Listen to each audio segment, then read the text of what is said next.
Hello, everyone. Thanks so much for joining today. I'm Craig Wortmann. I'm delighted to be coming to you through LinkedIn Live.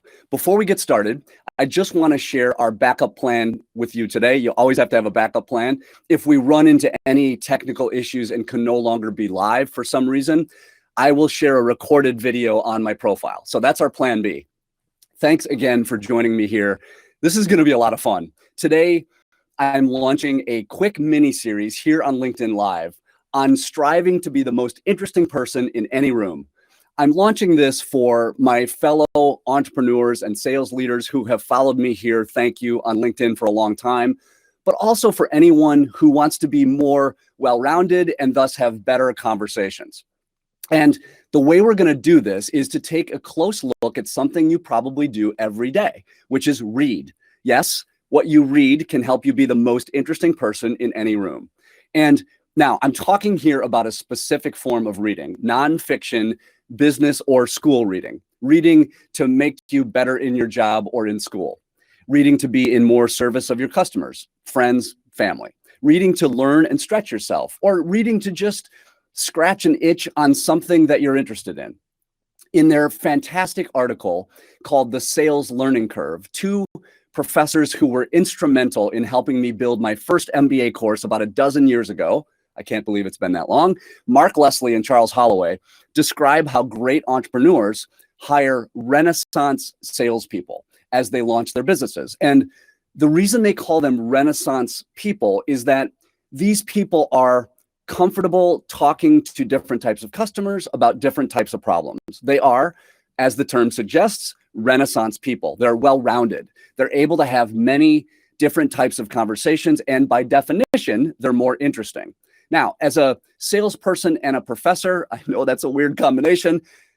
I spend a lot of time trying to understand customers, their challenges, how they make decisions, and how I can help them make progress in their lives. And this necessitates that we salespeople can have many different conversations with many different types of buyers. It also demands that we stay on top of fast-moving technologies, trends, innovations that are constantly shifting the landscape that's around us. But you know, what you are undoubtedly realizing is that the necessity to have lots of different types of conversations is not a sales problem, it's a human problem. And it can be solved by efficient and effective reading. And as salespeople, as leaders, as people, reading will save us. I mean that. This short mini-series was inspired by two communities of people, this amazing LinkedIn community and my many, many, many former MBA students from both Chicago Booth and now Kellogg, who ask me at least a few times a week, if not a few times a day, Professor, what are you reading? But they also ask me, and they ask me for my infamous reading list, but they also ask me how I'm reading and how it impacts both my sales efforts, my teaching, and my life. Realize this is also a two-way street because I learn a ton from them and I learn a ton from you. When I give talks or when I'm teaching, one of the things I always say is the thing I love the most about teaching, the teaching side of my life, is the learning. I'm constantly being challenged by these amazing students and folks in my social networks, you know, saying, Professor, have you read this book? Have you read this article? And I often go right out and buy it.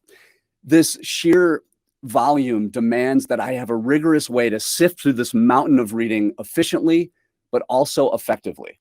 And this large community of current and former students has encouraged me to get those thoughts out there.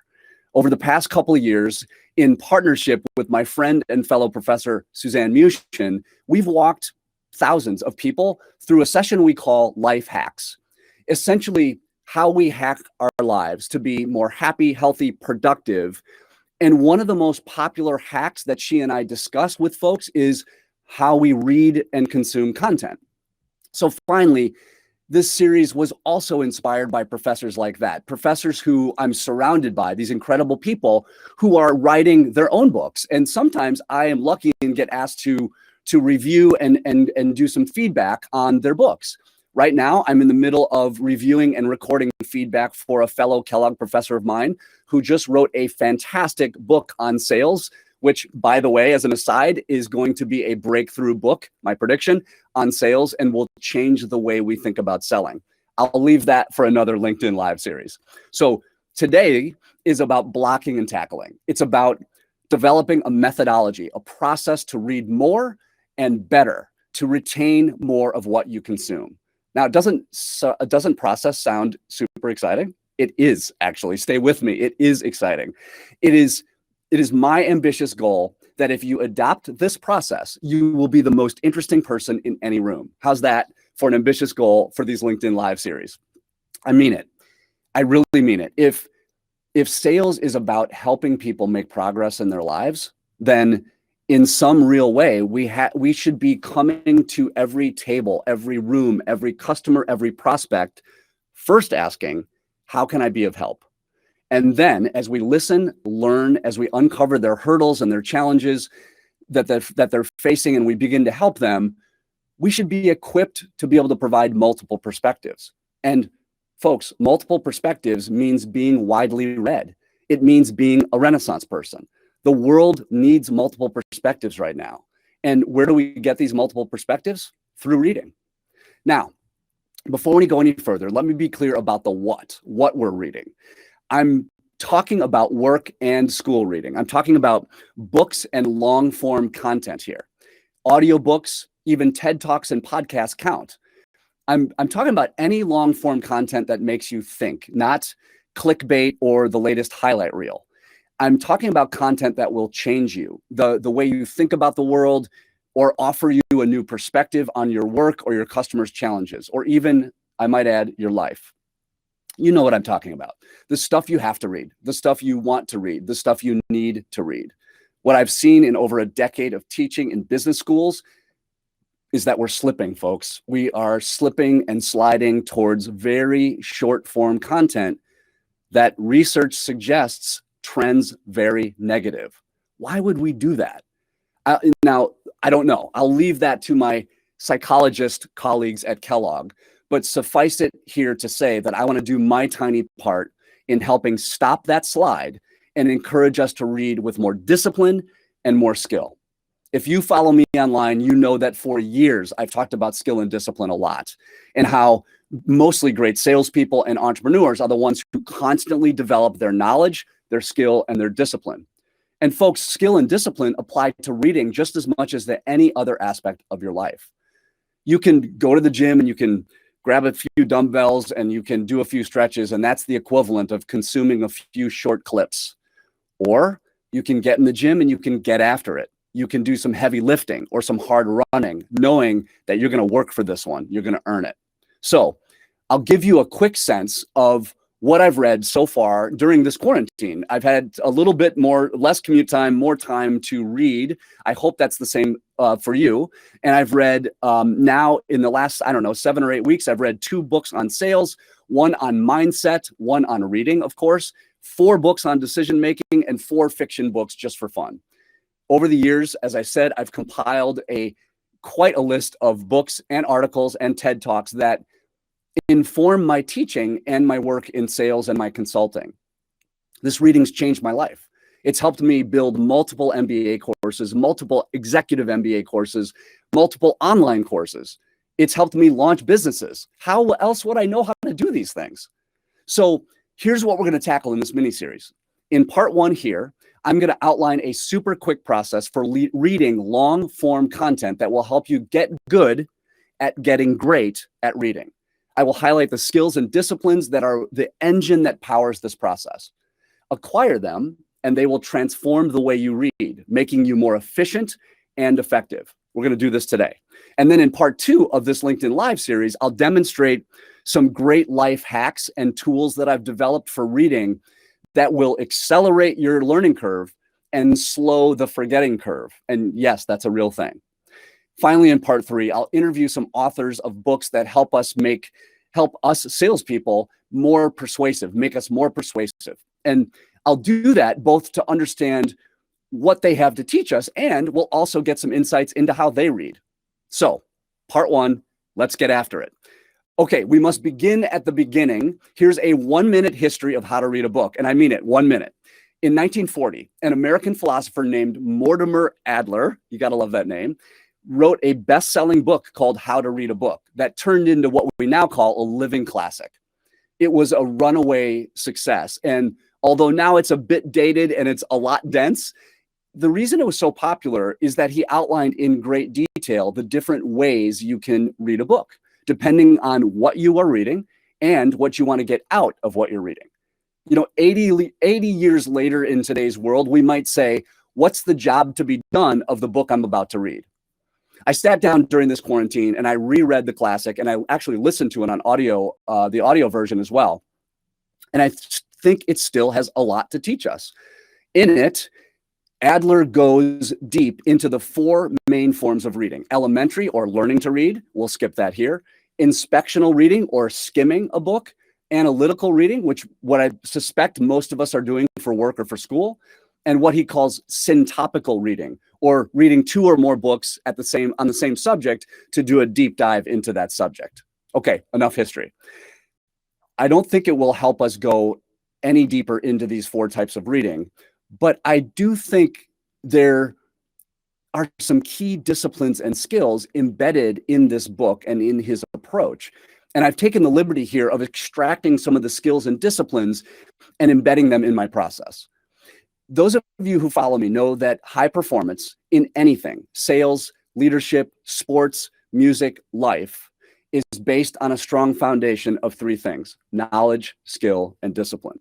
And since reading for work or school is mostly the acquisition of knowledge, I think we could agree to that, we have to be really careful that that knowledge doesn't go in one ear and out the other. And that's where skill and discipline comes in. This is where the skill and discipline of reading comes in. But you also know from my many posts over the years online that process is key. Sales is a process. Reading is a process. Getting good at getting great at anything is a process. So my 7-step process for getting good at getting great at reading. Now, I'm going to quickly dance through this here, and then I'm going to go back and give you a full example of how I do each step with one of the books I just read in this quarantine. Step 1, the question. What question or questions am I trying to answer from this book or article? This is the job to be done question. What job am I hiring this book to do for me? Most people skip this incredibly important step. They just dive in and assume that the book will teach them something. I ask my MBAs and executive MBAs every quarter, why are you taking this course? This is the first order of business in anything you are reading for work or for school. There must be an answer that you are seeking, and you suspect that this book might provide the answer. That's step 1. Step 2, what I call the gist. In his classic on how to read a book, Adler strongly suggests, and I agree, that we take the measure of a book before we dive in. So read the dust jacket of a physical book or the publisher's summary of a digital version. Read the table of contents, then read at least one positive review and one negative review. And yes, you can do this standing in a physical bookstore. And this step, the gist, will help you answer the next key question. Will this book answer my question I asked in step 1? Now, obviously, folks, this is harder to do with an article, but my recommendation here is read the first page and the last page, read a call out or a sidebar or two, and that way you will have gained the measure of the thing. And you can now decide how to proceed. Step 3, the decision. Now decide. Simple as that. Decide whether this book has the best chance of answering your questions. And yes, I realize that if you're in school, this decision has been made for you. It's these first 3 steps you should always that should always happen before you plunge into the book, before you spend your valuable time trying to extract the lessons of the book. Okay, step 4. The frameworks. Okay, I've made a decision to dive into this book. So the first thing I'm looking for are the frameworks, or if you will, the conceptual map of the territory. Remember, I've already read the table of contents in step 2 when I was trying to get the gist of the book. Now, as I go into the content, I'm looking for the core framework or central idea of the book. I'm looking for the answer to my question from step 1. I call this step of the process frameworks because that word literally means supporting structure. The supporting structure or framework of a book might be a new process, a new perspective, a new theory, a new tool. Sometimes it's going to jump off the page at you. Sometimes it's fairly well hidden. For instance, I just read a book a couple of weeks ago called Range by David Epstein, a great book, where he lays out a case chapter by chapter for why generalists triumph over specialists. There's no obvious step-by-step framework in this book, simply a case to be made with great research and great stories about why those with range do better than those without. I also just reread one of my favorites, Mindset by Carol Dweck, great book. And here the core framework is a bit more obvious. According to her research, there are two main types of mindsets, a fixed mindset and a growth mindset. And if I'm trying to answer the question that I came to her book a couple of times now carrying, how does one develop a growth mindset? Dweck does a great job organizing her book around business, sports, parenting, and relationships in such a way that I can now decide where I want to dive deep into that framework and thus my question, and where I can go shallow. That's the power and purpose of step 4 frameworks. What step 4 does is help us decide how far to go into this book. Remember, we're reading for work or school here. So step 4 will help us be efficient and effective with our time spent reading. Steps 1, 2, and 3 are there to ensure you aren't wasting your time. They are whether you should read the book. Step 4 is about ensuring you maximize your time by figuring out how to read this book. And here is where Adler's 80-year-old framework for reading still comes in handy, still fresh. I'm assuming we can skip elementary reading here, but that leaves us to figure out whether we're skimming, what he calls inspectional, we're doing analytical reading, or we're doing syntopical reading. And I find that term that he coined very awkward. So let's just call it comparing and contrasting works of the same subject. Just like most of us don't first figure out the question we want a book to answer, most of us, myself included, also treat every book as an analytical read. In other words, I'm just going to go straight into this sucker. I'm going to read every page from start to finish. And I'll tell you, this is certainly how I learned to read. And it was only until I spent a couple of years in night school at the University of Chicago in a classics program that I learned I was reading all wrong. So for those of you who are wondering about speed, step 4 is where you learn the skill and discipline of going fast and slow. You can jump around here, slowing way down into diving deep into a chapter or a section, and over there speeding up and just sprinting across the surface, or even taking a giant leap and skipping entire sections or chapters altogether. But this is only effective if you know what you're looking for and why you're looking for it, which is what this 7-step process is all about. And it starts here in step 4, once you've made a decision. Okay, step 5, the metaphors, analogies, and questions. Metaphors, analogies, and questions. Step 5 is about learning. Not that step 4 isn't. Step 4 is the acquisition of new knowledge in the form of frameworks, supporting structures. But the problem here is that step 4, without steps 5 through 7, leaves your knowledge just at the level of frameworks. And unfortunately, I can promise you, those will soon leave you. In our second LinkedIn Live session, I'll give you a quick tour of the learning and the forgetting curves. They are slippery, and it takes a lot of skill and discipline not to fall off these curves. What helps translate knowledge into skill or ability is metaphor and analogy, because they unlock our ability to perceive what to do with this newly acquired knowledge. This is one of the reasons they're so powerful. So step 5 of my process says, look for metaphors. They are everywhere. Pay attention to analogies. They will help you figure out what to do. Pay attention to questions. What questions is this book or article, this author, asking and answering? Step 5 of the process is to start filling in our understanding of the core frameworks or central idea of the book by paying attention to metaphors and analogies the author is using to illustrate key points, and the questions the author is asking or answering. Metaphors and analogies make abstract concepts concrete. This is why they're so powerful.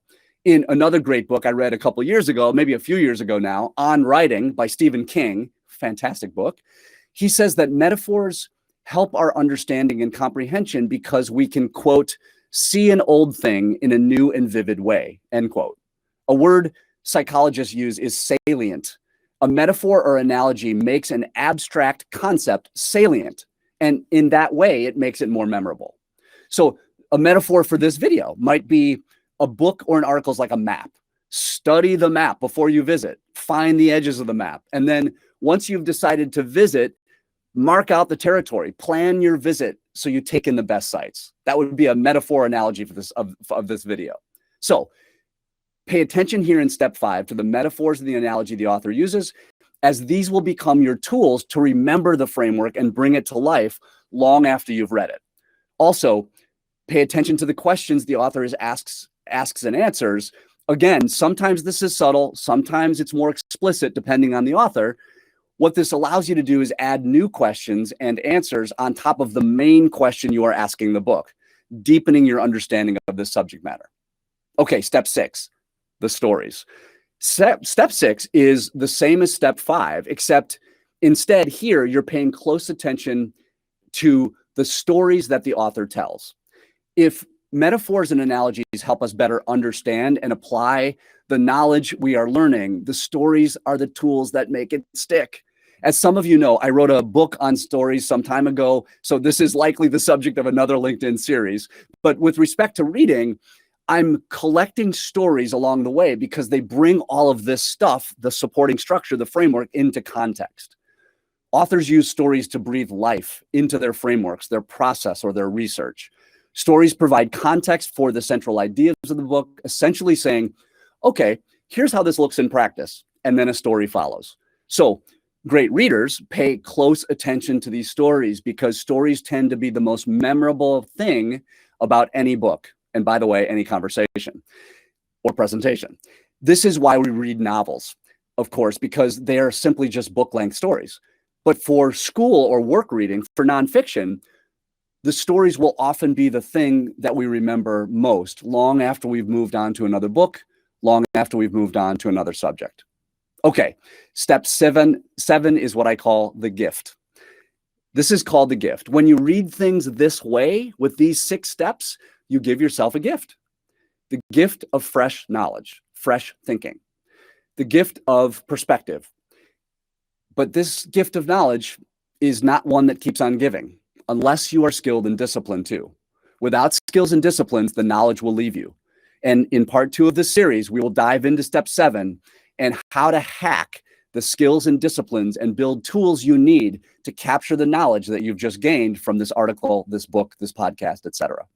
Okay, that's the process. Now, let me walk you through a quick story, a quick example to show all these steps in action. So step 1, the question. Because I coach a lot of MBA and executive MBA students and people, and I run a consulting firm, I've been asking myself this question: how can I be a better coach to my students and my kids as they make career decisions? That's the question. So with that question in mind, during the quarantine, I've now read 4 books and a handful of articles on the subject of decision-making. Using Adler's clunky term, I've done some syntopical reading because I've been comparing and contrasting books on the same subject, decision-making. Why? Because I'm trying to answer my one big question.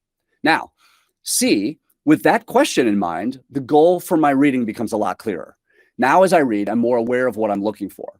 And so I did some homework and I asked some of my fantastic colleagues at Kellogg, and I found 4 initial books that I believed would help me answer this question. Decisive by the Heath brothers, Thinking in Bets by Annie Duke, Farsighted by Stephen Johnson, and Never Split the Difference by Chris Voss. And I found some articles, including my new favorite, a fantastic long-form article called The Art of the Decision Making in a 2019 issue of The New Yorker by Joshua Rothman. Fantastic. Now, at press time here, I still have 3 more books on this subject that I'm going to tackle. Predictably Irrational by Dan Ariely. I'm halfway through that one now. Little Bets by Peter Sims, and Rework by Jason Fried. And then I am probably done with my tour of decision making for a while. So that's step 1. With that handful of books, I thought I would look into Decisive first. So now step 2, the gist. This step was pretty easy on the Decisive book, and I'll admit that I cheated a little. I actually know Dan Heath. I've met him, and I'm a huge fan of his. And so I had a pretty good feeling that he and his brother Chip would answer my question. They would just nail it in Decisive. But I still did my homework. I went to Amazon. It did a super quick scan of Decisive so I could get the measure of the thing. I could get the gist of the book.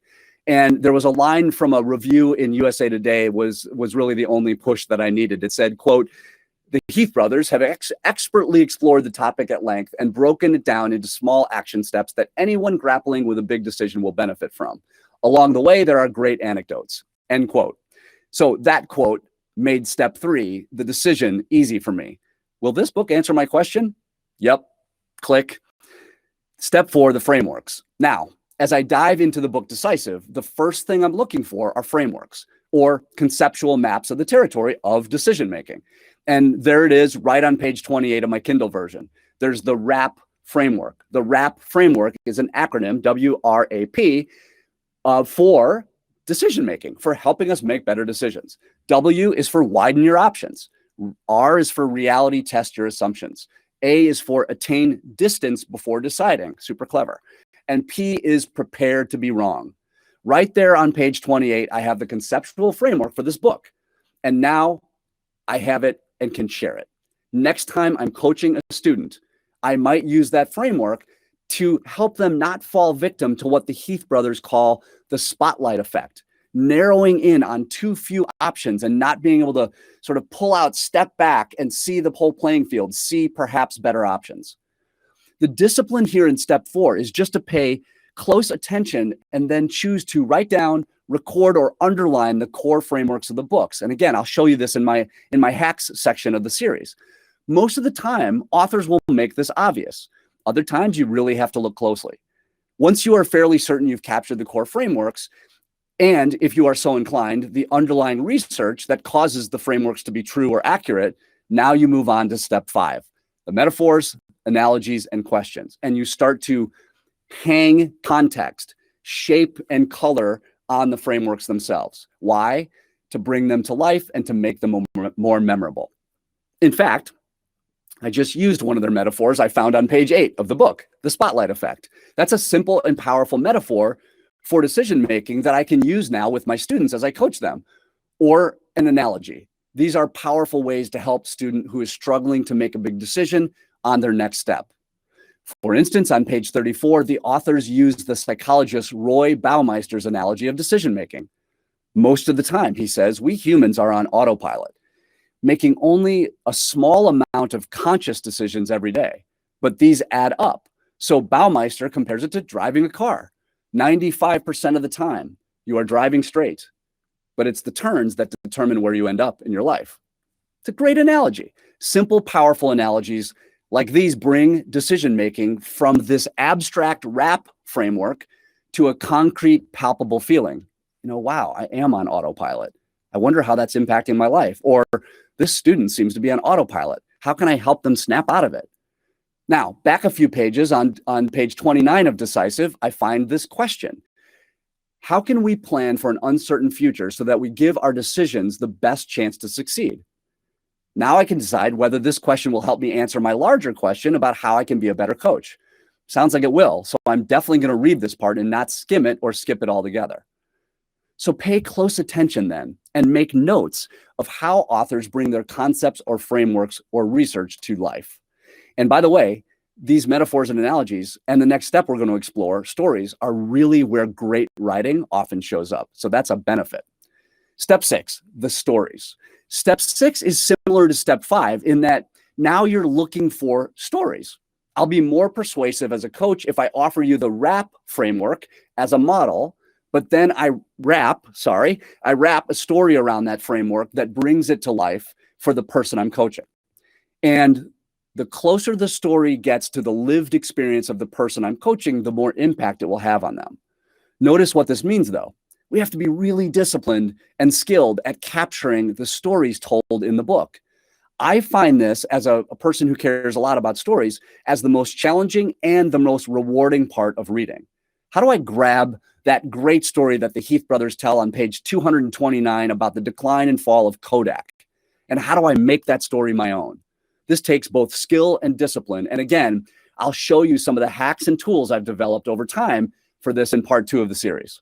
As I suggested earlier, I'll tackle step 7, the gift, in the next video in this LinkedIn Live series, where we'll look at the hacks and the tools I've developed over time to capture the frameworks, the metaphors, analogies, questions, and stories. Folks, what this simple 7-step process does is make you more efficient and effective in your reading. Why? Because you now know what you're looking for, and you can go deep in the places where you're finding what you need, and you can go shallow in the places where you're not finding it, or you can just fly through the rest, skimming just to make sure you're not missing any great metaphors or stories. What the simple act of asking yourself in step 1, what do I want to get out of this content, gives you is efficiency. Step 1 gives you efficiency. What the other 6 steps give you is effectiveness. When I see a sidebar or even a chapter or even a whole section that doesn't seem designed to answer my question, I skip it. Now I'm more efficient in squeezing just what I need from this source. I think many people, myself included, look at an article or a book and think we have to open the cover or click into the Kindle app and read it straight through. No, not at all. Think of the book more like you think of a search engine. I go to Google and I ask a question to find what I need, and I only click into what I think will answer that question. That was, by the way, a metaphor, an analogy. But then once you decide what to read of this content, now own it. Make it your own by using the other 6 steps. In part 2 of our LinkedIn Live series here, I'll show you some of the hacks and tools that I've developed, from taking notes to listening in the car to capturing powerful stories. All of these hacks are designed with one question in mind. How do I accelerate my learning curve? And how do I stem the slide of the forgetting curve?